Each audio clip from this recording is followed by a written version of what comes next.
Salut les amis, j'espère que vous allez bien. Une vidéo de Strasbourg.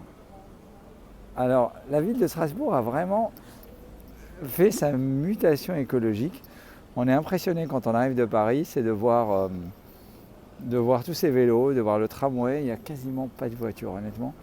Très peu de voitures, quelques voitures électriques, mais très peu de voitures dans l'ensemble. Donc c'est assez impressionnant. Quand on arrive en train directement au centre-ville, vous voyez, il y a pas mal de transports en commun. Mais je n'allais pas vous parler de transport en commun, j'allais vous parler des journées françaises d'insuffisance cardiaque, les JIFIC, qui se sont passées cette fin de semaine à Strasbourg.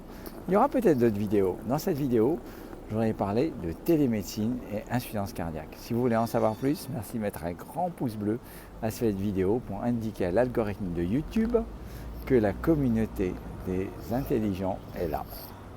Alors, je compte sur vous. Alors, j'ai été invité pour parler de télémédecine et insuffisance cardiaque.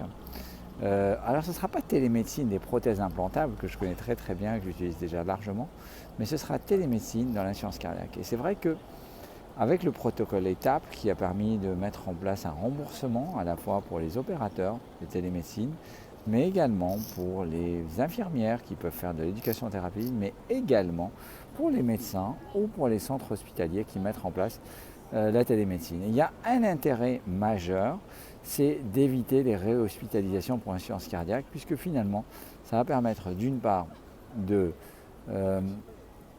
d'intervenir plus précocement, détecter les signes précoces qui indiquent un risque de décompensation.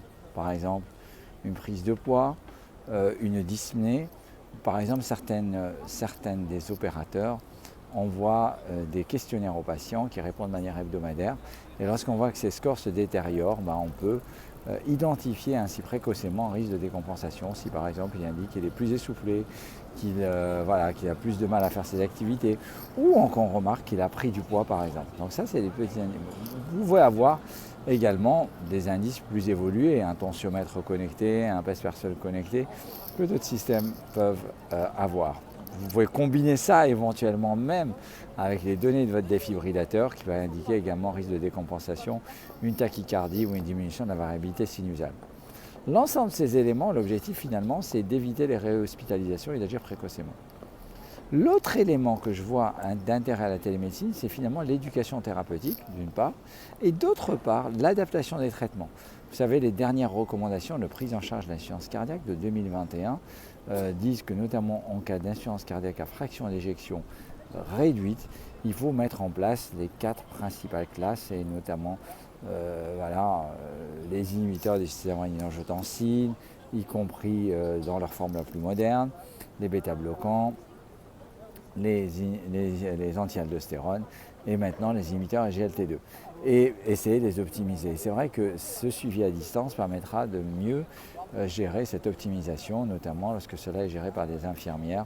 Et donc ce suivi peut être fait soit directement par l'équipe paramédicale du centre, mais également peut être délégué à l'opérateur pour que ça soit fait. Donc vraiment, alors l'idéal, bien sûr, c'est que l'inclusion soit facile, c'est-à-dire que pour inclure un patient, il faudrait finalement, en 3 clics, mettre le nom, le prénom, le numéro de téléphone ou le mail, et donc inscrire le patient. L'avantage, c'est que ça veut dire que ça peut se faire finalement en sortie d'hospitalisation, ou également on peut le faire tout simplement en consultation, de manière simple.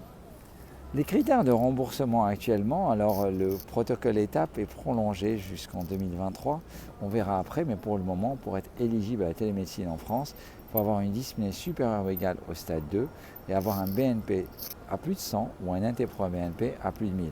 Donc ça représente quand même une grande partie de nos patients.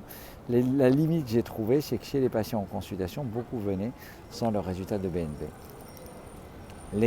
Le remboursement se fait sur base de 6 mois, qu'on peut prolonger, notamment si par exemple on peut redemander éventuellement un dosage du BNP ou du NT-proBNP pour réévaluer le patient et savoir s'il faut éventuellement prolonger le suivi.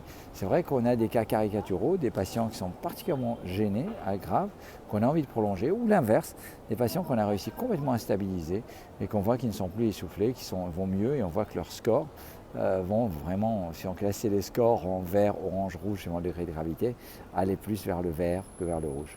Donc c'est assez amusant, c'est que finalement, moi mon expérience, c'est une expérience de médecin hospitalier avec une équipe pas complètement constituée de suivi d'insuffisance cardiaque dans un contexte de pénurie médicale, de pénurie d'infirmières, de gérer, vous savez que je suis rythmologue, donc gérer le programme de bloc avec finalement des ressources paramédicales très limitées.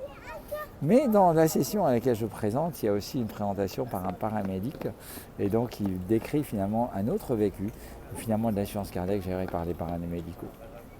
Donc voilà, donc peut-être que vous trouverez en ligne le programme de cette session, peut-être que vous aurez plus de détails, mais j'ai voulu partager avec vous déjà en exclusivité les éléments clés de cette session. JFIC, Journée française d'insuffisance cardiaque, voilà, c'était un énorme plaisir d'y être. Voilà, j'espère que cette vidéo vous a intéressé. Vous l'avez suivi jusqu'au bout, bravo. Merci de mettre un grand pouce de la vidéo. Pensez à activer les notifications pour ne pas rater les prochains lives. Merci beaucoup et à bientôt. Ciao, ciao.